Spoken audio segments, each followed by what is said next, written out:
पहले इस्तेमाल करें फिर विश्वास करें।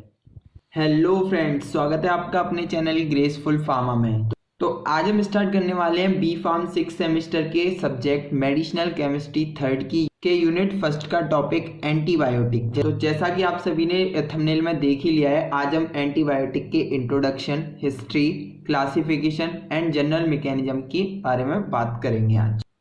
तो अभी तक आप सभी ने अगर सिलेबस वाली वीडियो नहीं देखी तो मैं आई बटन पर प्रोवाइड करा दूंगा, आप वहां से जाके देख सकते हैं। आपको प्रॉपर पता चल जाएगा कि हमें सिलेबस में पढ़ना क्या है और क्या क्या चीजें हमारे सब्जेक्ट में मोस्ट इंपोर्टेंट है। तो मैं आपको आई बटन पर प्रोवाइड करा दूंगा, आप जाके देख सकते हैं, या डिस्क्रिप्शन में लिंक डाल दूंगा, आप वहां से जाके पहले सब्जेक्ट वाली वीडियो को कंप्लीटली देखें। चलिए स्टार्ट करते हैं।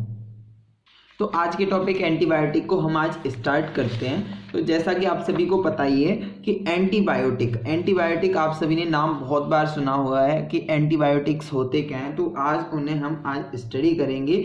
और एंटीबायोटिक हम आपको बता दें, ये आपके एग्जाम के लिए मोस्ट इंपोर्टेंट है। और मेडिसिनल केमिस्ट्री की बात करें तो यूनिट फर्स्ट, तो सिलेबस वाली वीडियो आई होप आप सभी ने देख ली होगी। तो हमने क्या बोला था कि सिलेबस में आपके यूनिट फर्स्ट में एंड यूनिट सेकंड में आपके एंटीबायोटिक ही पढ़ने हैं। अगर आपने एंटीबायोटिक अभी अच्छी तरह से पढ़ लिया तो आपको आगे कोई भी प्रॉब्लम फेस नहीं करनी पड़ेगी। तो चलिए स्टार्ट करते हैं। और स्टार्ट करने से पहले आई होप आप सभी ने अपने चैनल ग्रेसफुल फार्मा को सब्सक्राइब कर लिया होगा एंड बेल आइकन को प्रेस कर लिया होगा।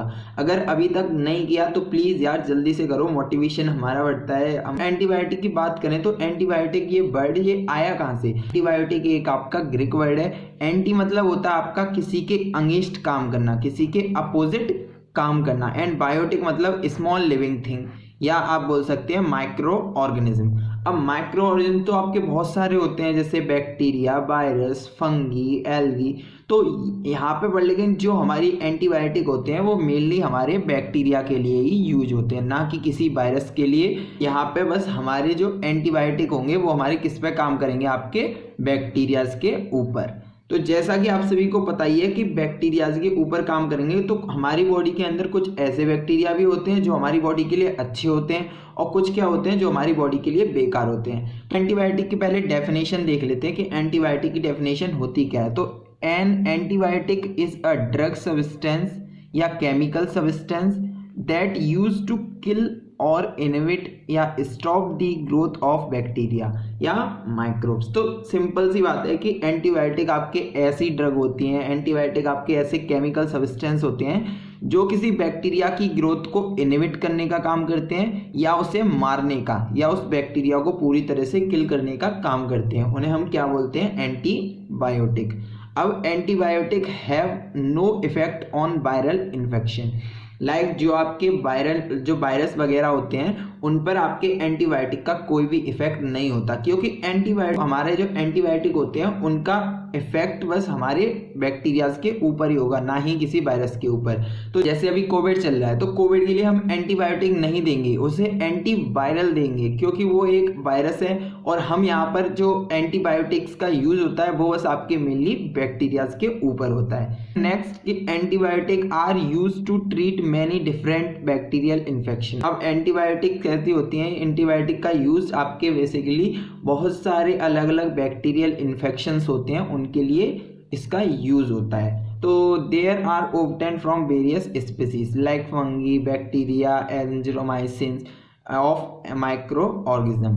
अब क्या है इसका मतलब? जो आपको एंटीबायोटिक्स मिलती हैं ये सेम आपके किससे मिलती हैं? उसी बैक्टीरिया से मिलेंगी जिसे हमें किल करना है। जैसे कि अब मानो कि जो कोविड है, ठीक है, तो कोविड की जो वैक्सीन बनेगी वो कोविड से ही मार के बनेगी, उस वायरस को मार के ही उससे बनाई जाएगी।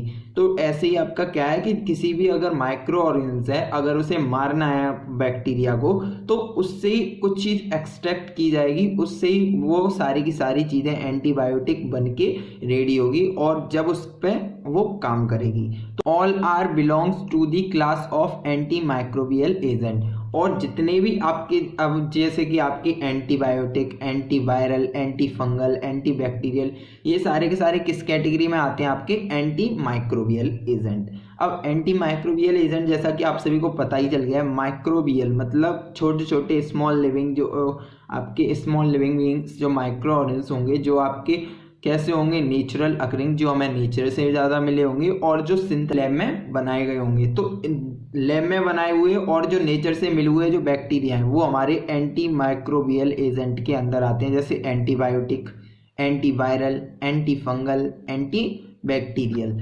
अब नेक्स्ट है कि जब हमारे एंटीबायोटिक बैक्टीरिया को किल करते हैं तो फिर हमारे एंटी बैक्टीरियल क्या करते हैं। तो ये एंटी बैक्टीरियल और एंटीबायोटिक में डिफरेंस क्या होता है, तो एंटीबायोटिक और एंटीबैक्टीरियल में डिफरेंस क्या होता है। तो देखो डिफरेंस भी देखते हैं यहाँ पे कि किल और इनहिबिट या स्टॉप ग्रोथ ऑफ बैक्टीरिया। ठीक है, अब फर्स्ट पॉइंट क्या था कि एंटीबायोटिक का, एक एंटीबायोटिक क्या करते हैं, जब आप एंटीबायोटिक दोगे किसी भी पेशेंट को तो उसके अंदर जो बैड बैक्टीरिया होंगे जो उसकी बॉडी में कॉज कर रहे होंगे डिजीज, उसे किल या उसकी ग्रोथ को इनहिबिट करने का काम करते हैं। ठीक आता है आपका एंटीबैक्टीरियल में, एंटीबैक्टीरियल में सेम यही है, किल और inhibit the growth of bacteria.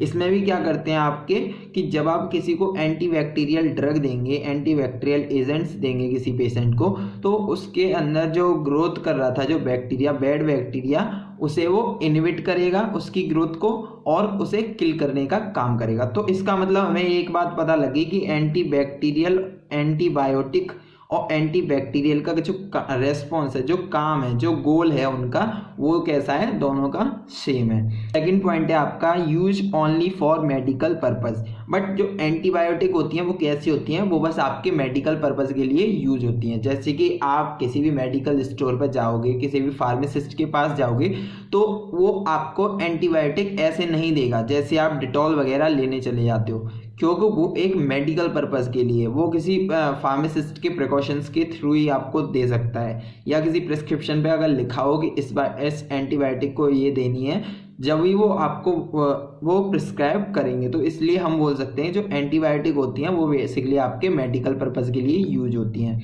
और एंटीबैक्टीरियल कैसे होती हैं, also include like soap, detergent, disinfectants etcetera. अब ऑल्सो सोप, इसमें आपके सोप डिटर्जेंट क्यों आए हैं, जैसे आप सभी को पता ही है सोप, अब सोप में क्या है, डिटॉल आता है। ठीक है, डिटॉल आता है, आपका लाइफबॉय आता है। तो ये क्या बोलते हैं, जब आपने टीवी पे बहुत सारे देखे होंगे ब्रेक, कि क्या बताते हैं, 99.9% आपके क्या करते हैं, बैक्टीरियाज को किल करने का काम करते हैं। ये लाइफबॉय, डिटॉल हो गया, तो ये क्या करते हैं, आपके 99% बैक्टीरिया को किल करने का काम करते हैं, उसकी ग्रोथ को इनहिबिट करते हैं। अब ये बैक्टीरिया को किल क्यों करेंगे भाई, जब हमारी बॉडी है, ठीक है, आपकी बॉडी है, आप नहीं नहाते या डेली नहाते हो, भले कितना भी हो, माइक्रो ऑर्गेनिज्म इतने छोटे होते हैं, हमारी बॉडी पे प्रेजेंट होते हैं, फिर भी हमें नहीं दिखते। तो इसलिए क्या है कि जब आप लाइफबॉय या डिटॉल से नहाओगे तो वो सारे के सारे माइक्रो ऑर्गेनिज्म मर जाएंगे, या उनकी जो ग्रोथ हो रही थी वो आपकी कम हो जाएगी, इनहिबिट हो जाएगी। ठीक है, एंड डिटर्जेंट भी आप सभी ने देखे होंगे, घड़ी आता है, घड़ी, तो घड़ी क्या कहता है अपने एडवर्टाइजमेंट में, पहले इस्तेमाल करो फिर विश्वास करो। घड़ी होता है, घड़ी जो डिटर्जेंट आता है आपका, उसके अंदर एंटीबैक्टीरियल एजेंट मिक्स किए जाते हैं। और एंटीबैक्टीरियल एजेंट कैसे होते हैं आपके, ये फुल्ली सिंथेटिक होते हैं, मतलब जो भी एजेंट इनके अंदर मिक्स किए जाते हैं वो कैसे होते हैं, आपके फुल तरीके से लैब में प्रिपेयर किए जाते हैं, लैब में ही बनाए जाते हैं ये सब। बट हमारे जो एंटीबायोटिक होती हैं ये mainly obtained from micro organism, but हमारे जो एंटीबायोटिक होते हैं वो आपके माइक्रो ऑर्गेनिज्म से ही ऑब्टेन होते हैं, मतलब माइक्रो ऑर्गेनिज्म से ही मिलते हैं। अब इसकी हिस्ट्री के बारे में देख लेते हैं कि हिस्ट्री होती क्या है। In ancient old times, old times बोल सकते हैं, अगर आपको एंसेंट नाम याद नहीं रहे तो आप बोल सकते हो in old times there are difficulties in treatment of infects diseases या इन्फेक्शंस डिजीजेस। आज से कई साल पहले क्या था कि जो इन्फेक्शस डिजीज थी, आपकी बैक्टीरिया से होने वाली जो डिजीज थी, उनमें बहुत ज़्यादा डिफिकल्टीज होती थी। कैसे होती थी, क्योंकि उनके ट्रीटमेंट आपके नहीं थी। तो most important is the discovery of penicillin by sir Alexander Fleming. तो सर अलेक्जेंडर फ्लेमिंग थे, उन्होंने आपके पेनिसिलिन की खोज की थी। आपकी पहली एंटीबायोटिक ड्रग है पेनिसिलिन। तो आपके 3 फेज में आएंगे आपके। तो फर्स्ट फेज है ये आपका, ये आपके लिए मोस्ट इम्पोर्टेंट है। अगर एंटीबायोटिक आए तो आपको ऐसे ही हेडिंग में देना है, तो वो आपको 100, अगर आपका क्वेश्चन 20 मार्क्स का है तो वो 20 देगा ही देगा अगर आप ऐसे लिखोगे तो सबसे पहला है आपका एम्पेरिकल यूज। अब एम्पेरिकल यूज भी लिख सकते हैं एंड एम्पेरिकल फेज में आपका क्या होता है, तो use of mouldy curd by Chinese on a infection disease. ठीक है, अगर किसी को पुराने टाइम में आपका क्या होता था कि अगर किसी को इन्फेक्शन से डिजीज होती थी, मतलब अगर कोई बैक्टीरिया किसी पर अटैक करता था, तो वो क्या करते थे चाइनीज लोग, उसे मोल्ड कर्ड, जैसे कि अगर मानो कि किसी बैक्टीरिया ने किसी पर्सन के क्या कर दिया आपके फोड़ा। अब फोड़ा आप सभी को पता ही होगा, जैसे कोई फुंसी होती है और आपने उसे फोड़ दिया है तो वहाँ पे क्या हो जाता था, एक फोड़ा, मतलब स्वेलोइंग हो जाती थी और रेडनेस आ जाती थी। तो उस रेडनेस को ख़त्म करने के लिए चाइनीज़ लोग क्या करते थे, वहाँ पे कर्ड लगाते थे, दही लगाते थे। अब दही के अंदर क्या होता है, आपके गुड बैक्टीरिया पाए जाते हैं, लैक्टोबैसिलस नाम से क्या होता है आपके वहाँ पे बैक्टीरिया पाए जाते हैं। तो ये भी एक मोस्ट इंपोर्टेंट बात है कि जब भी आप किसी को एंटीबायोटिक ड्रग दो तो आपको ऐसे देखना है, उसके बारे में सब कुछ पता लगाना है कि गुड बैक्टीरिया कि जो हमारी जो एंटीबायोटिक अगर हम पेशेंट को देंगे तो वो हमारे गुड बैक्टीरिया पर कोई हार्मफुल इफेक्ट तो नहीं करेगा, कहीं हमारे गुड बैक्टीरिया को तो नहीं किल करेगा। तो ये सारी चीज़ें भी हमें देखनी है। तो chaulmoogra oil by the Hindus on leprosy. अब मतलब जो हिंदूज लोग होते थे ओल्ड टाइम में आपके, वो कैसे करते थे, वो जो चलमोग्रा ऑयल होता था वो आपके लेप्रोसी के लिए यूज करते थे। अब लेप्रोसी क्या होता है, मतलब आप सभी ने बहुत सुना होगा कोढ़। अब ना वो होता है कि कोढ़ एक ऐसी बीमारी थी जब किसी को भी हो जाती थी तो उससे सब लोग दूर रहते थे, पता नहीं क्यों, मतलब छुआछूत जैसी बोलते थे उसे, कि आपकी जो लेप्रोसी थी, जो कोढ़ की बीमारी थी आपकी, वो एक छुआछूत की बीमारी थी। उसे हिंदूज लोग कैसे सही करते थे, आपका चलमोग्रा ऑयल, क्योंकि जब तो कोई एंटीबायोटिक ड्रग वहाँ पे नहीं थी तो वो आपके ऐसे ही जड़ी बूटियों से ही आपके उस चीज़ को ठीक करते थे। जैसे अब है आपका नेक्स्ट सिनकोना बार्क। अब सिनकोना बार्क फॉर फीवर, अगर किसी को फीवर हो जाता था in ancient time, in empirical को फीवर हो जाता था तो वो कैसे ठीक करते थे, कि अब वहाँ पे तो कोई थी नहीं, पीसीएम दे दो भाई उसे, ऐसे करके कोई ड्रग तो थी नहीं वहाँ पे, ना ही कोई एंटीबायोटिक थी, तो वो कैसे ठीक करते थे आपके चिनकोना वाक्स। अब चिनकोना वाक्स आती थी, चिनकोना लीव्स लेते थे, उनसे आपके फीवर को ठीक करते थे वो। अब देखते हैं नेक्स्ट इस फेज। अब इन दिस फेज में आपका क्या है कि डाई प्रोड्यूस टॉक्सिसिटी।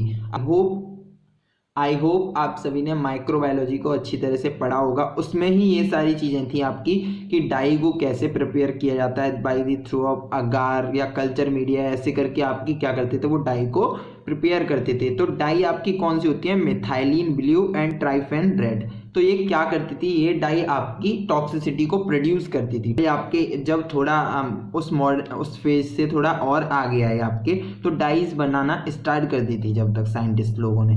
ठीक है, तो जब डाई बनाई गई, तो जब कोई बैक्टीरिया किसी भी पर्सन के ऊपर काम करता था या किसी भी पर्सन को बैक्टीरिया या इन्फेक्शन हो जाता था, तो क्या होता था, वहाँ पे वो डाई का यूज करके उसको इनहिबिट करते थे, उसकी ग्रोथ को इनहिबिट करते थे, उसे किल करने का काम करते थे। फिर थोड़ा और आगे बढ़ते चले गए और ही डेवलप द आर्सेनिकल, मतलब उन्होंने एक ऐसा हथियार तैयार किया। फिर एक आपकी एंटीबायोटिक ली एट्रॉक्सिल आपके किसके लिए यूज होती थी, फॉर स्लीपिंग सिकनेस। अगर किसी को नींद की बीमारी थी तो वो एट्रॉक्सिल नाम की एंटीबायोटिक्स देते थे। ठीक है, अब नेक्स्ट है आपका नियोआर्सफेनामाइड की बात करें तो ये आपका इन 1990 फॉर सिम्फिलिक्स। अब सिम्फिलिक का मतलब होता है आपका ड्यूरिंग दी सेक्सुअल इंटरकोर्स, आपके जो इन्फेक्शंस होते हैं उनसे बचाने के लिए हमारा नियोआरफेनामाइड्स यूज करते थे। ही कॉइन्ड द टर्म कीमोथेरेपी। अब कीमोथेरेपी को भी हम आगे थोड़ा डिस्कस करेंगे। अब आता है थर्ड फेज आपका मॉडर्न फेज। मॉडर्न फेज की बात करें तो मतलब जो अभी फेज चल रहा है ये है आपका मॉडर्न फेज। अब इस फेज में क्या हुआ था कि सब कुछ आपकी एंटीबायोटिक जो भी थी आपकी मॉडर्न फेज में ही आई थी। तो मॉडर्न फेज में आने के बाद हम देखते हैं कि firstly the common bacteria is demonstrated by Louis Pasteur in 1877। जो आपका कॉमन बैक्टीरिया, मतलब आपका जो बैक्टीरिया नाम मिला वो सिंपली आपके बैक्टीरिया सबसे पहले मिला उन्हें आपका वो लुईस पाश्चर को इन 1877 में आपका फर्स्ट कॉमन बैक्टीरिया उन्हें मिला था। In 1929, Sir Alexander Fleming accidentally discovered the first antibiotic penicillin by destroying Staphylococcus in culture plate। Alexander Fleming ने 1929 में वो अपने मतलब जो कल्चर प्लेट थी उस पर आपके स्टेफिलोकोकस मतलब आपके जो तंबाकू की लीव्स थी उस पर वो काम कर रहे थे सिंपली, ठीक है। अब काम करने पर क्या है, एक्सीडेंटली कोइंसिडेंट आपका एक पेनिसिलिन जो पेनिसिलिन नोटेटम नाम का उन्हें एक वहाँ पर क्या दिखा, एक बैक्टीरिया दिखा जो कि क्या कर रहा था, उस दूसरे बैक्टीरिया को इनहिबिट करने का काम कर रहा है, उस बैक्टीरिया को किल करने का काम कर रहा था। तो जो आपका पेनिसिलिन नोटेटम था उससे ही आपका ये पेनिसिलिन वर्ड आया। तो इसलिए यहाँ पे बोलते हैं कि जो सर अलेक्जेंडर फ्लेमिंग थे उन्होंने ही आपकी फर्स्ट एंटीबायोटिक को डिस्कवर किया था। बट वो दूसरे पे काम कर रहे थे, पहले यहाँ पे कुछ और ही मिल गया, पहले जो भी मिला वो अच्छा मिला। तो जो पेनिसिलिन नोटेटम से आपकी जो पेनिसिलिन ली गई थी वो पूरी तरह से प्योरीफाई नहीं थी। तो प्योरीफाई करने के लिए क्या हुआ आपका, इन 1941 chain and फ्लोरे follow up and isolate the penicillin, chain and फ्लोरे and isolate the penicillin. फिर उन्होंने क्या किया कि जो आपकी तंबाकू की लीव्स थी वहाँ से पेनिसिलिन को आइसोलेट किया and in 1942 they was use in clinical use for penicillin. उन्होंने उस पेनिसिलिन को पूरी तरह से अच्छी तरह से सारे टेस्ट करके उन्होंने उस पेनिसिलिन को क्लिनिकल यूज के लिए बनाया। 1943 the word antibiotic was used by the Selman Waksman. जो एंटीबायोटिक वर्ड मिला था आपका वो 1943 में सैलमन वैक्समैन नाम के एक साइंटिस्ट ने दिया था। आपके जो साइंटिस्ट थे उन्होंने इस पर काम किया पेनिसिलिन को इतना डिस्कवर करने के लिए, प्योर पेनिसिलिन देने के लिए, एंटीबायोटिक देने के लिए, उन सभी को यहाँ पे क्या किया गया था, नोबेल प्राइज से सम्मानित किया गया था। तो कौन कौन से आपके जो साइंटिस्ट थे, लुईस पाश्चर थे, सर अलेक्जेंडर फ्लेमिंग थे एंड आपके चेन एंड फ्लोरे थे और लास्ट वन थे आपके सैलमन वैक्समैन। तो यहाँ पे कुछ आपके ये एंटीबायोटिक हैं जिनकी हमने डिस्कवरी भी लिख रखी है, जैसे ट्रायोथेरेसिन की जो डिस्कवरी हुई थी वो 1939 में हुई थी, स्ट्रेप्टोमाइसिन की 1943 में हुई थी, नियोमाइसिन की 1949 में हुई थी, एरिथ्रोमाइसिन की आपकी 1952 में हुई थी। ये कभी कभी क्वेश्चन 2 नंबर में पूछ लिया जाता है कि फादर ऑफ कीमोथेरेपी इज, तो फादर ऑफ कीमोथेरेपी आपके कौन है, पॉल एर्चलेट। तो अब तक हमने आपकी इंट्रोडक्शन पढ़ लिया एंड हिस्ट्री देख ली। अब हम देखते हैं आपकी क्लासिफिकेशन। तो क्लासिफिकेशन की बात करें तो सिंपली आपके ये क्लासिफाई किए गए हैं, बेसिकली 3 टाइप से क्लासिफाई किए गए हैं। On the basis of spectrum activity, on the basis of spectrum activity. Second one क्या है आपका, on the basis of chemical structure. Third है आपका on the basis of mechanism of action. अगर स्पेक्ट्रम की बात करें तो इसका मतलब है what type of bacteria is killing, मतलब आपका जो एंटीबायोटिक होंगे वो what type of bacteria is killing, मतलब आपके किस टाइप के बैक्टीरिया को वो किल करेंगे। अब केमिकल स्ट्रक्चर का मतलब है what type of structure having, मतलब जो आपके बैक्टीरियाज हैं जो एंटीबायोटिक हैं उनका स्ट्रक्चर कैसा है, वो कैसे कहाँ पे जाके बाइंड करेंगे, कैसे कहाँ पे जाके काम करेंगे। मतलब आपकी वो मैकेनिज्म ऑफ एक्शन में हम देखेंगे कि हाउ इट इज किलिंग और inhibiting the growth of bacteria, मतलब कि जो आपके बैक्टीरिया हैं उनको वो कैसे किल करेंगी एंड कैसे उनकी ग्रोथ को इनहिबिट करेंगे। तो ये सारी चीज हम आपकी मोड ऑफ एक्शन में देखेंगे। तो सबसे पहले देख लेते हैं हम आपके on the basis of spectrum. अब स्पेक्ट्रम का जैसे कि आप सभी को पता ही है कि हम क्या देखेंगे यहाँ पे, what type of bacteria is killing, मतलब हमारे जो हमारी एंटीबायोटिक होंगे वो हमारे किस टाइप के बैक्टीरिया को किल करेंगे या उसकी किस टाइप के बैक्टीरिया की ग्रोथ को इनहिबिट करेंगे। तो जैसे कि एंटीबायोटिक है, हमारा फर्स्ट स्पेक्ट्रम एक्टिविटी में हमारा एंटीबायोटिक होते हैं दो टाइप के, broad spectrum antibiotic and narrow spectrum antibiotic. तो फर्स्ट देखते हैं आपका broad spectrum antibiotic. Broad spectrum antibiotic की बात करें तो ये inhibit both type of bacteria. Both type of bacteria मतलब gram positive and gram negative. ये आपके gram positive and gram negative दोनों टाइप के बैक्टीरियाज की ग्रोथ को इनहिबिट करेगा। और इसकी कुछ जैसे कि एंटीबायोटिक दिए गए हैं, जैसे tetracycline, erythromycin, cephalosporin and chloramphenicol. सारे के सारे आपके कैसे हैं, all these are the broad spectrum antibiotic. ये आपके ब्रॉड स्पेक्ट्रम एंटीबायोटिक हैं जो कि दोनों टाइप के, जो आपके gram negative and gram positive and gram negative जो बैक्टीरिया हैं उन दोनों पर ये आपके एंटीबायोटिक्स काम करेंगे।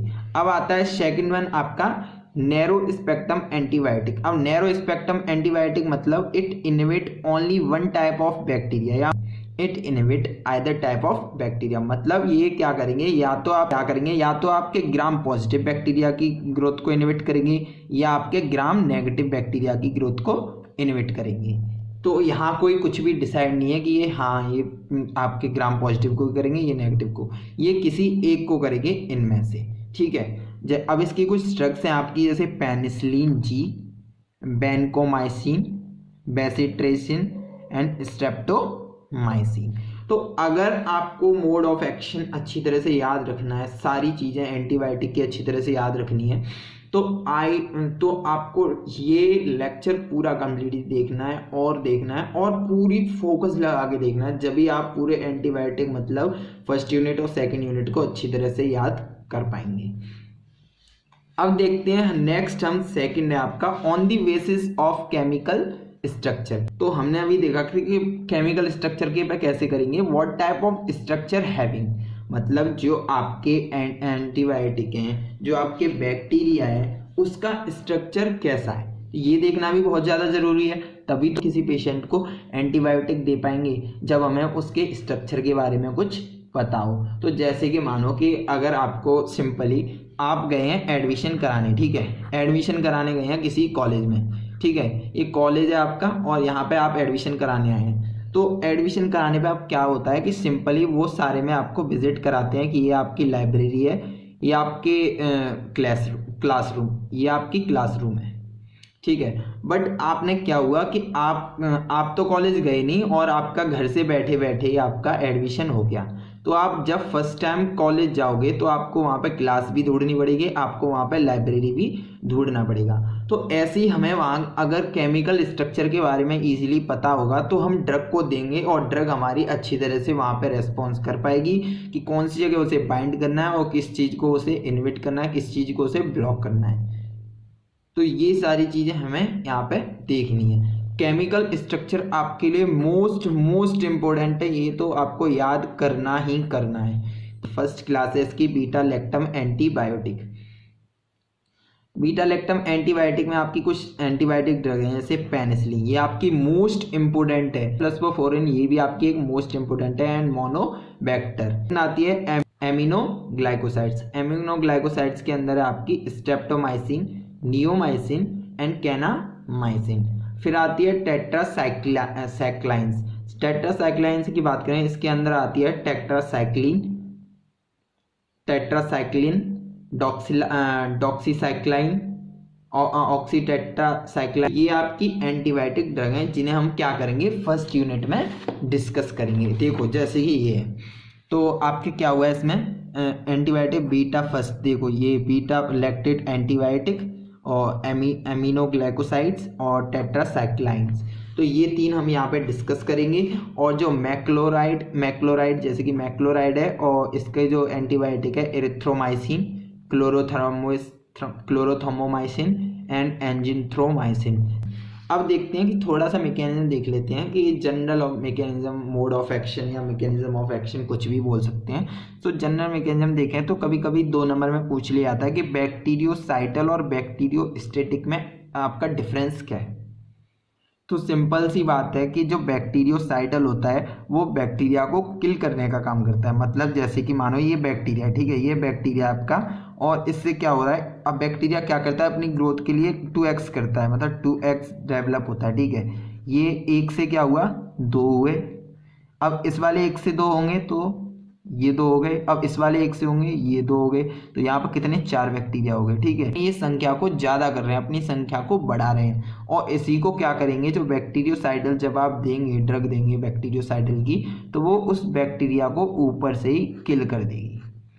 और जब वो किल कर देगी तो सिंपल सी बात है, जो आपका बैक्टीरिया ज़्यादा मल्टीपल हो रहा था, वो ग्रोथ कर रहा था, वो मर जाएगा और उसकी ग्रोथ नहीं होगी।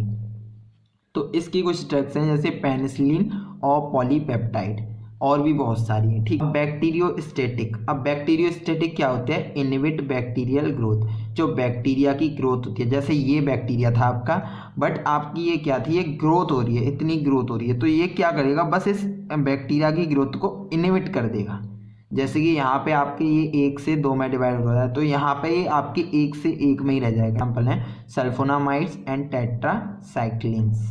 नेक्स्ट आपका on the basis of mode of action या मैकेनिज्म ऑफ एक्शन के बेस पे आपका कैसे क्लासिफाई किया गया है। अब मैकेनिज्म ऑफ एक्शन की बेस पे हम कैसे करेंगे कि हाउ इट इज किलिंग और inhibiting the growth of bacteria. तो मोड ऑफ एक्शन की बात करें तो ये आपके लिए मोस्ट इंपोर्टेंट है, क्योंकि फार्माकोलॉजिकल बेस पे देखें आपके मोड ऑफ एक्शन को, मैकेनिज्म ऑफ एक्शन को, तो ये आपके लिए इंपॉर्टेंट है, क्योंकि यही एक ऐसा प्रोसेस है जिसमें हम अपनी ड्रग का, अपनी एंटीबायोटिक का हम क्या देखेंगे, फार्माकोलॉजिकल एक्शन देखेंगे कि हमारा उस बैक्टीरिया पर कैसा हो रहा है, क्योंकि इससे हमें पता चलेगा कि एंटीबायोटिक की जो ड्रग होती है वो हमारे बैक्टीरिया के किस किस पार्ट पर कैसा कैसा रेस्पॉन्स शो कर रही है। किया गया है drug that inhibit the bacterial cell wall, मतलब वो ड्रग जो आपकी सेल बैक्टीरिया की सेल वॉल को इनहिबिट करेगी, मतलब वो सेल वॉल को नहीं बनने देगी।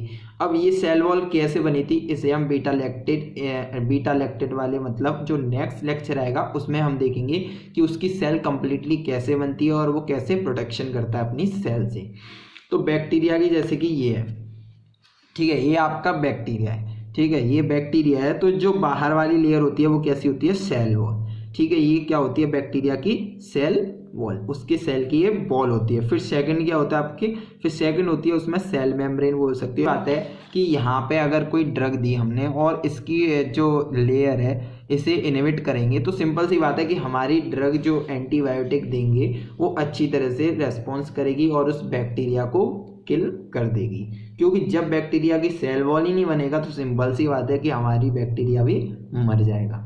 अब जैसे कि हमें पता है कि बैक्टीरिया कैसे होते हैं, हमारे एक ग्राम पॉजिटिव होते हैं, ठीक है, एंड ग्राम नेगेटिव होते हैं। अब ग्राम नेगेटिव होते हैं उन पर क्या होता है आपके कि डबल लेयर बनी हुई होती है। ग्राम नेगेटिव में आपकी यहाँ पे डबल लेयर बनी होती है, क्यों होती है, क्योंकि यहाँ पे जो झिल्ली सी होती है वो आपकी उसकी बहुत ज़्यादा पतली होती है, जो लेयर होती है उसकी वो बहुत ज़्यादा पतली होती है। वो लेयर कैसी होती है, बहुत ज़्यादा पतली होती है। बट ग्राम पॉजिटिव की कैसी होती है आपकी, वो बहुत ज़्यादा मोटी होती है। यहाँ पे जो लेयर होती है वो बहुत ज़्यादा मोटी होती है, इसलिए आपकी यहाँ पे क्या सेल वॉल नहीं होती। तो ग्राम पॉजिटिव बैक्टीरिया होते हैं उनके ऊपर सेल वॉल नहीं होती। थर्ड सेम के सब्जेक्ट माइक्रोबायोलॉजी में पढ़ रखी होंगी कि ग्राम positive bacteria and gram negative bacteria कौन कौन से होते हैं। तो जैसे कि आपकी पहले एंटीबायोटिक है penicillin, cephalosporin, vancomycin, bacitracin and polymyxin. ये आपकी एंटीबायोटिक वो एंटीबायोटिक हैं जो आपके सेल वॉल को सिंथेसाइज नहीं होने देगी, उसे इनहिबिट करने का काम। फिर आता है नेक्स्ट आपका drug that leakage from cell membrane या साइटोप्लाज्मिक मेम्ब्रेन। वो ड्रग जो आपके साइटोप्लाज्मिक मेम्ब्रेन को क्या करेंगी, लीक करने का काम करेंगी। तो सिंपल सी बात है, जैसे कि आपका ये है सेल, ठीक है, ये आपका क्या है साइटोप्लाज्म। जब आपकी वो ड्रग यहाँ पे आके इसी साइटोप्लाज्म को लीक कर देगी तो सिंपल सी बात है कि इसके अंदर जितना भी फ्लूइड होगा वो आपका बाहर आ जाएगा और आपका जो बैक्टीरिया होगा वो क्या हो जाएगा, अच्छी तरह से अपनी ग्रोथ नहीं कर पाएगा और वो वहीं की वहीं किल हो जाएगा। और दो टाइप से डिवाइड हुआ है आपका, पॉलीपेप्टाइड एंड पॉलीएंस। तो पॉलीपेप्टाइड की एंटीबायोटिक की बात करें तो पॉलीमाइक्सिन एंड कोलेस्ट्रिन। फिर आपका है पॉलीएंस में आता है नाइस्ट्रेंस एंड एम्फोटेरेसिन्स। फिर आती है थर्ड है आपका drug that inhibit protein synthesis. वो ड्रग जो बैक्टीरिया की सेल में जो प्रोटीन सिंथेसाइज करती हैं उनको इनहिबिट कर देंगे। जैसे कि यहाँ पर राइबोसोम्स है, ठीक है, राइबोसोम्स है तो ये क्या करते हैं आपके राइबोसोम्स एमआरएनए, ये क्या करते हैं आपके प्रोटीन को सिंथेसाइज करने में हेल्प करते हैं। किस यूनिट में करते हैं आपके 30S एंड 50S की एंटीबायोटिक ड्रग होती है जैसे टेट्रासाइक्लिन, ये आपकी मोस्ट इंपॉर्टेंट है, ये आपकी जो टेट्रासाइक्लिन है ये आपकी मोस्ट। अब आता है नेक्स्ट आपका drug that cause misleading of mRNA code and affect permeability. अब वो ड्रग्स जो आपकी कॉज मिसलीडिंग ऑफ mRNA, अब mRNA भी हमने देखा था, mRNA क्या करते हैं आपके सिंपली प्रोटीन सिंथेसिस में हेल्प करते हैं आपकी। तो mRNA क्या होता है, जैसे कि आप सभी ने देखा होगा कि RNA और DNA में क्या होता है, जैसे कि आप सभी की स्क्रीन पे आ गया होगा, ये क्या करते हैं एक दूसरे से बॉन्ड बना के रहते हैं ऐसे करके। आपका क्या होता है 4 UGC ऐसे करके कुछ GC CT ACT ऐसे करके क्या है ये बॉन्ड बनाए रहते हैं। DNA और RNA आप सभी ने ऐसे करके देखा ही होगा। और अगर हम इसमें क्या करते हैं वो ड्रग दें जो आपके इसी mRNA के जो कोड होते हैं इनमें मिसलीडिंग कर दे, मतलब इस वाले को इससे ज्वाइंट कर दे, इस वाले को इससे ज्वाइंट कर दे, तो ये क्या हो जाएगा आपके बैक्टीरिया अच्छी तरह से ग्रोथ नहीं कर पाएगा और उसमें प्रोटीन की सिंथेसिस नहीं हो पाएगी, उससे भी आपके बैक्टीरिया किल हो जाएगा। तो इसकी जो एंटीबायोटिक है वो एमिनोग्लाइकोसाइड्स है एंड स्ट्रेप्टोमाइसिन। अब देखते हैं नेक्स्ट आपकी इनहिबिट न्यूक्लिक एसिड बायोसिंथेसिस। आप ऐसे भी लिख सकते हैं या डायरेक्टली ये भी लिख सकते हैं कि drug that inhibit RNA synthesis. वो ड्रग देंगे जो आपके डायरेक्टली RNA जो सिंथेसाइज हो रहा था आपका उसे कम कर देगा, RNA को सिंथेसाइज नहीं होने देगा। तो ये एंटीबायोटिक है रेफेम्पिन नाम की आपकी एक एंटीबायोटिक है जो RNA को सिंथेसाइज जो RNA सिंथेसिस होती है उसे इनहिबिट करने का काम करती है। नेक्स्ट है drug that inhibit DNA synthesis. या आपके क्या है DNA भी सिंथेसिस होता है, तो या तो ऐसा कर दें कि इस DNA जो सिंथेसाइज होता है उसे ही इनहिबिट कर दें, ऐसी ही ड्रग दे दें। तो इसकी कौन सी एंटीबायोटिक आपकी मेट्रोनिडाजोल ऑफ फ्लोरोक्विनोलोन्स।